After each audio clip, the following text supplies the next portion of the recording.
Hey everybody, welcome back to Nintendo Treehouse Live. I'm JC, and I'm so thankful and honored to be joined by two people who I look to a lot.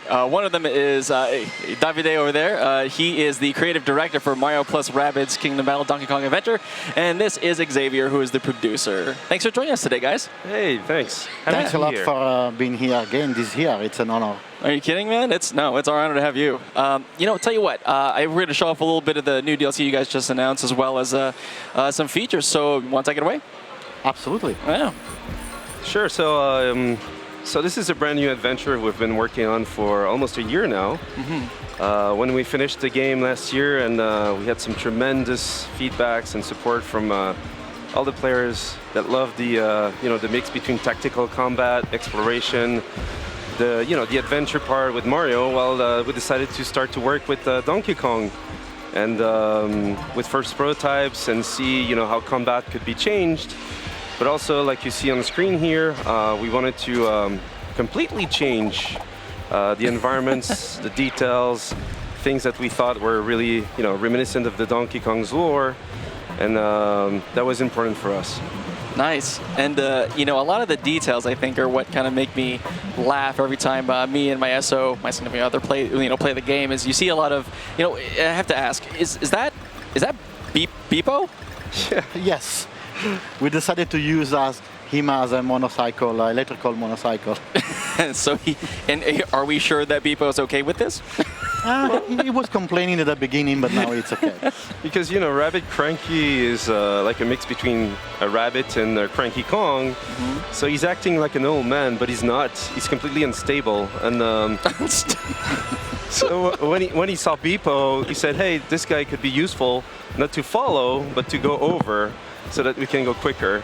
So yeah, we had a lot of fun just to go in directions that we didn't take in the past with Mario. Yeah, and you know what? Speaking of that, the attention to detail is really something that super appreciate. You could tell that there's a lot of love and a lot of care that's being taken with the characters and the world and how you interact with it. So really, really exciting when I got my hands on this. I was really floored by how much detail there is. So thank you for all of this. I really appreciate it. And this jungle part is indeed a good example that we wanted to show today. Everyone knows Donkey Kong for the jungle part, mm-hmm. And but our goal was as well to show our version of what we love from Donkey Kong, but also with the mix of the rabbits. So this level is the third environment in the Alien, and it shows how massive things are and the attention to details. I don't know if we'll have the time to show the wildlife and how they interact with you compared to the main game, but mm-hmm. At least it shows to all of you just the amount of things that we wanted to share and put, things that move, interact with you, the viewpoints like this, and we had a lot of fun doing this. Yeah, as you're shooting around, that DK touch with those barrels, as you're shooting around, I'm thinking to myself, it's pretty big. Like, you haven't repeated any section yet of going back and forth. So I think there's a lot to be said. I think there's a lot here. Yeah, and we wanted to have this feeling of a puzzle inside the environment. Mm-hmm. So you go in and you don't know exactly where to go, so you have to find your way.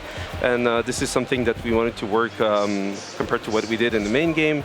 So yeah, we're changing the structure as well in the way you explore the world. And we decided to take a lot of time to build the environment around this mysterious island. So even just taking a pause, so you are just immersed in the beautiful world with all those wildlife around you, searching for secret puzzles, chests. It's big.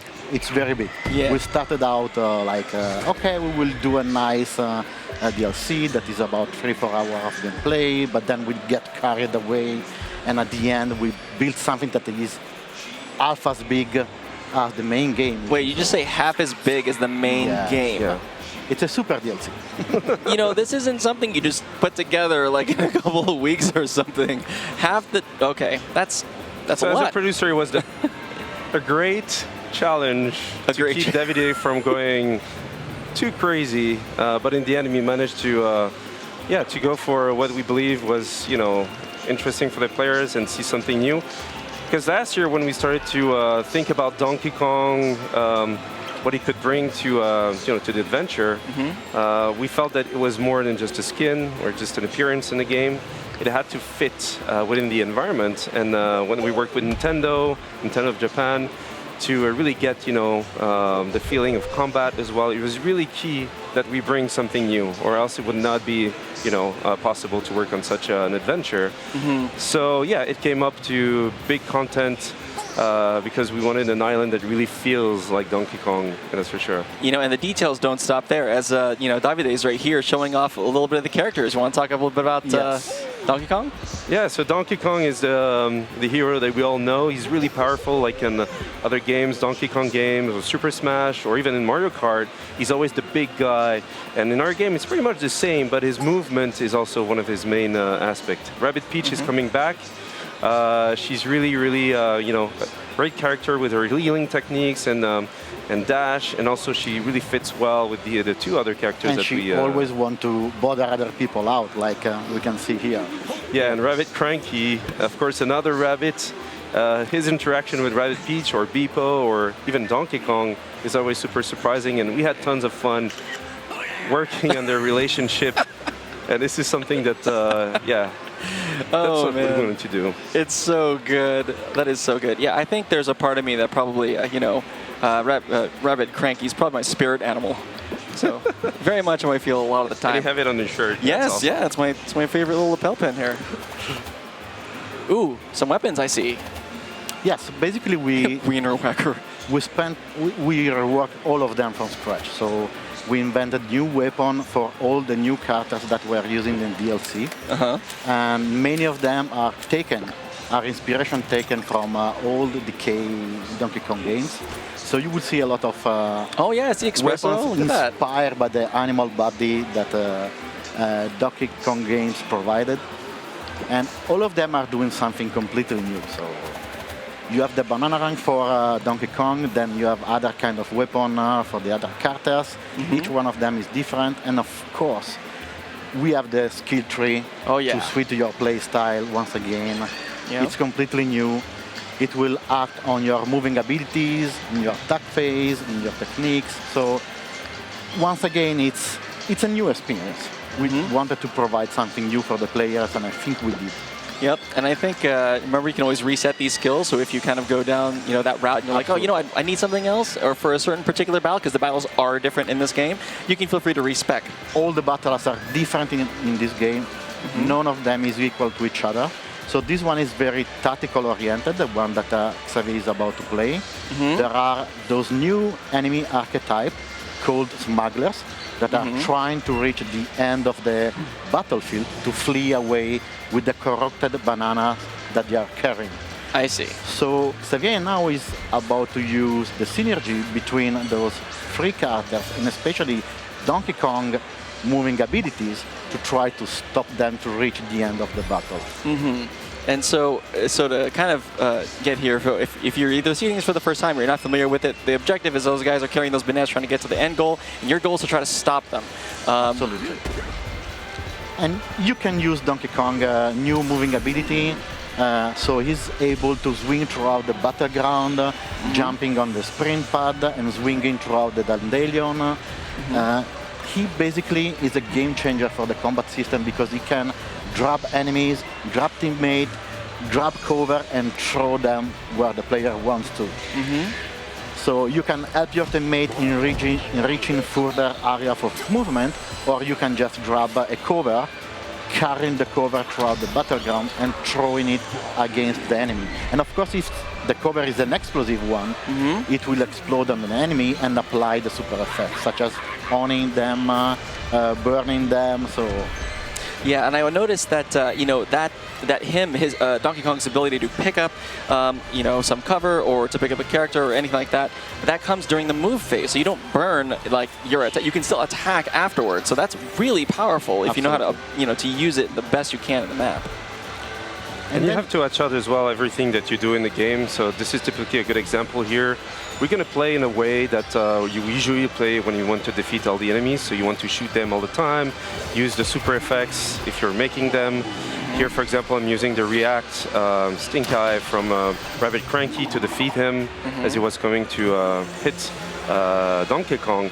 But if you play in a way that is just the usual way, maybe it's going to be hard for you to finish this type of map where they're really running to the objective in a way that you need to watch out. So I'm going to play it that way, and you'll see what can happen and the pressure I'm going to start to have if I'm not really changing a bit my game plan. Because every weapon comes with a super effect. And super effects are there to help your tactics. So some super effects are there to stop the enemy. Some other super effect could bounce them away or push them away. So Xavier is using types of weapon that could be dangerous for this type of combat situation. Because the main risk is for Xavier to shoot at an enemy and pushing him all the way through nearby the end. So it will be not beneficial for him.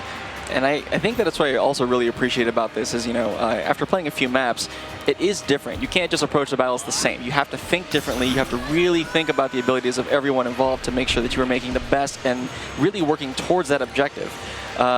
This is this is almost what maybe maybe this is the second or third map I've seen, and even then, you're actually handling it differently than I did, and I'm just like puzzled, like, I wonder why you're making these decisions. And I'm like, I'm seeing it now, like, oh gosh, that's so smart. So today, we wanted to be chill, so I'm not even playing the way, I'm just trying to show everything, and I'm going to play differently all the time, and Donkey Kong really brings that as well.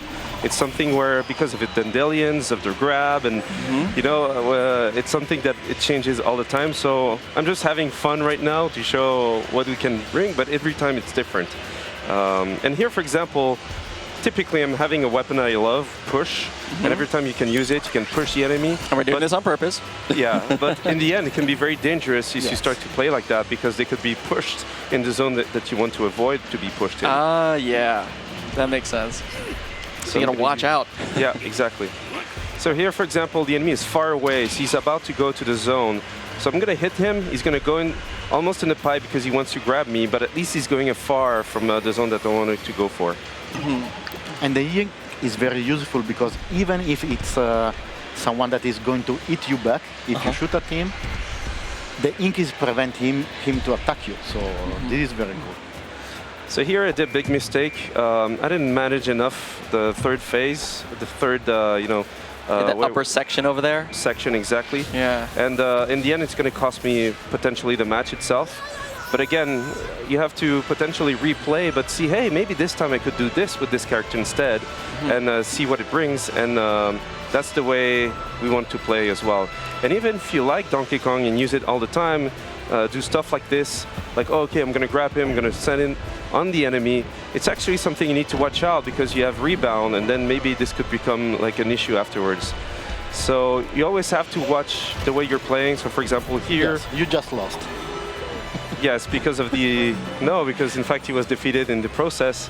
So that's the way, you have to play to make sure that, yes, you know the techniques, you know things that you didn't know before, but it's something that you need to watch out because sometimes the objectives will be completely different. And it's not just about defeating the enemy like here, it's about as well trying to reach for the enemy and not go in the zone where you're going to be defeated. But of course, there are not just the smugglers in this area who just arrived at the end, so I was right. Right, there you go. Because he didn't take too much attention to Thanks for pointing that out, David. I wasn't... got rocked. Oh man, that was really worth rough. That was worth it just to see that right there. Just, oh man. Yeah, absolutely. So I'm going to change a little bit the strategy here because I know I have the pressure from Davide, so I need to...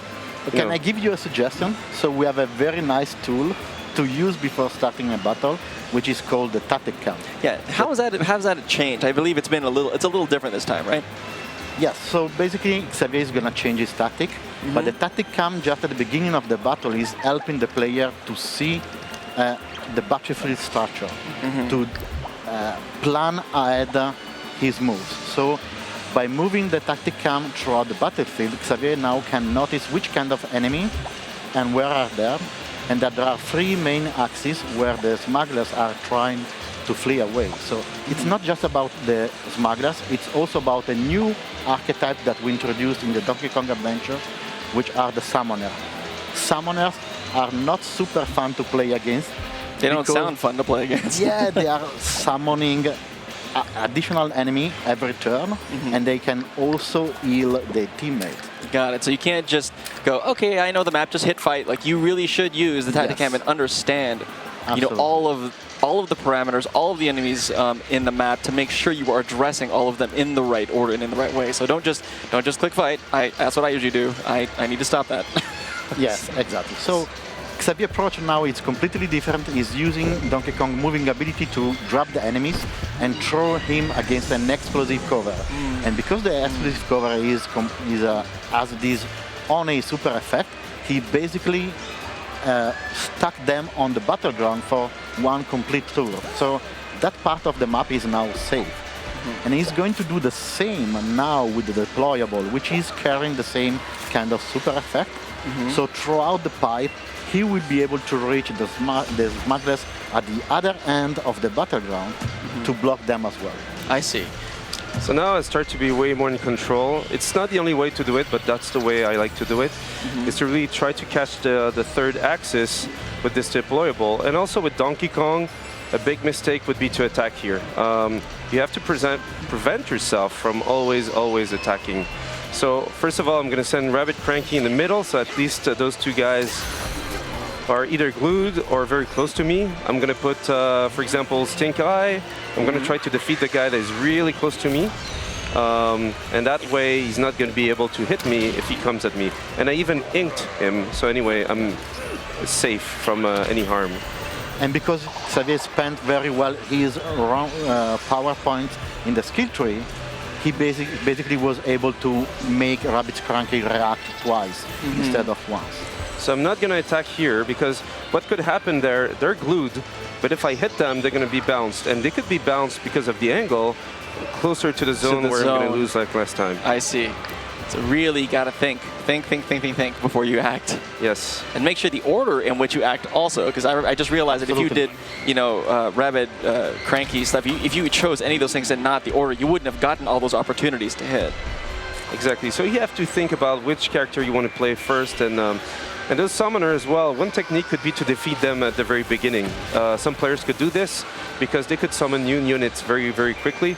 So it's up to the players to decide, well, this could be my strategy this time. I'm going to try to defeat all of them. Then I can also change. I don't need Rabbid Cranky to stay all the time there. I can go, grab him, put myself in cover, send him up back here. Okay, you're blowing my mind. Hold on. And what is very cool is that Rabbids Cranky is able to shoot mid-air during the team jump, as you see, no? And So that's specific to him, it's right? a free attack during his movement phase.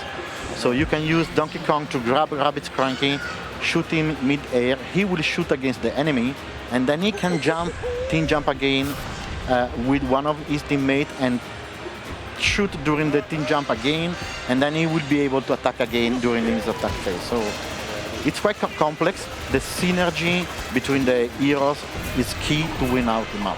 Oh, wow. So here I use the combo of Donkey Kong's React to defeat all the enemies, go out of boundaries. But here what I can do is, okay, I'm going to optimize, I'm going to dash this guy, go back here, and actually, it's just a bit too far. So I'm going to change a bit the strategy. I'm going to try maybe to defeat some of them, but maybe it's not going to be possible. So I'm going to be here. I know that every time I'm shooting the smugglers, they'll try to come at me, which is fine. But if, for example, I'm shooting those guys, it's not going to be enough to defeat them. But in order to avoid having issues on the next round, I'm going to use a technique that only him has here to keep those guys out. I'm going to put them to sleep with a long story. It does say long story. So yes. So basically, Rabbids Cranky is telling such a long and boring story that the enemy fall asleep. You know what? Oh, go ahead. Sorry. It's a very nice way to ground control the enemy.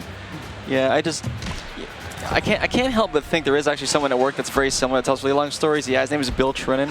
It's pretty, you know, long stories put you to sleep. We love Bills. Freezes people in place. Bill will be happy to hear this. Don't worry, I'm sure he'll watch the VOD at some point. And he'll probably write me up for it. So now I'm almost done. Now the enemies are sleeping, so I'm less stressed. Just the third axis is done. The summoner is trying to, you know, act himself and just try to hit us as well. I put the shield up in case, so I'm reducing the damage, which is good. And this time I just need the last enemies to be defeated, which should be fine here. So this guy, I'm gonna dash him here, and then just one left. And it could be cool to finish with style, so I'm gonna check in terms of damage. I'm not gonna be able to defeat him, so maybe if I shoot here, he's defeated, so it's fine. So with style, with ink, with Rabbid Cranky. Oh, that's okay. That is super, super, super clever. So as you can notice, basically in the second round, Xavier had a complete control over the battle output. By using the synergies between the heroes differently, it was completely changing his experience in terms of how to face this challenge offered by the battles. So we saw a lot of so we saw a new, a new map. We saw a couple of new, like, type. I think they were called the Banana Smugglers. There was a new, like the Smugglers, I should say. There's what else? We saw a lot of cool new weapons. We're seeing a little bit of the, the environment's been changed. I mean, really, there is an incredible wealth of content here. That's not, that's not just normal. I mean, half the game is not a normal thing. So I think for anyone out there that's really interested in this, I think you may want to really take a good look at it, because I'm totally day one on this, and I know a lot of people are, and yeah, it seems like a must-have. Yeah, and we decided to add so many new objectives. Even this one we're not going to play today, but just to show destroy bad bananas spots, but you see how many enemies are around. So you have to make right choices between defeating the enemies, using them, or defeating using the objective, which is defeating the bananas spots, but it's up to you to do it. And I think the DK adventure is all about your choice of playing all the time. So that was our objective in the team since a year. Awesome. Well, in that case, let me see. Anything else? Good? We're good? You want to play some more? Sure. I think. Absolutely, yes. So you have all the mission objectives that are completely different from one battle to another. You have puzzle all around the environments. We added a new kind of puzzle. Some of them are even musical puzzles. So you have tons of stuff to play with. The experience will be around 10 hours of gameplay. And then you have all the extra challenges that will be unlocked at the end of the story. So players will be kept busy for quite a long. Fantastic. All right, it looks like I'm getting the call here, but again, thank you so much to Xavier, the producer, and also Davide, the creative director. It was a pleasure. Mario, no, the pleasure's all ours. For, again, Mario plus Rabbids Kingdom Battle Donkey Kong Adventure, and that is coming this month, isn't it? And it's actually quite soon. Am I wrong? Yeah, just in a few days, on the 26th. And for those who have the Seasons Pass, we decided to go for one little extra day before, so on the 25th. Sweet. So I'm totally getting it on the 25th. Great. Sweet. Thank you. All right. Well, until then, Thanks thank you, everyone, for tuning in. And if there's, we actually have something else coming up, and it's going to be a little speed showcase. So don't go anywhere. We'll have plenty more action right for you here on Nintendo Treehouse Live.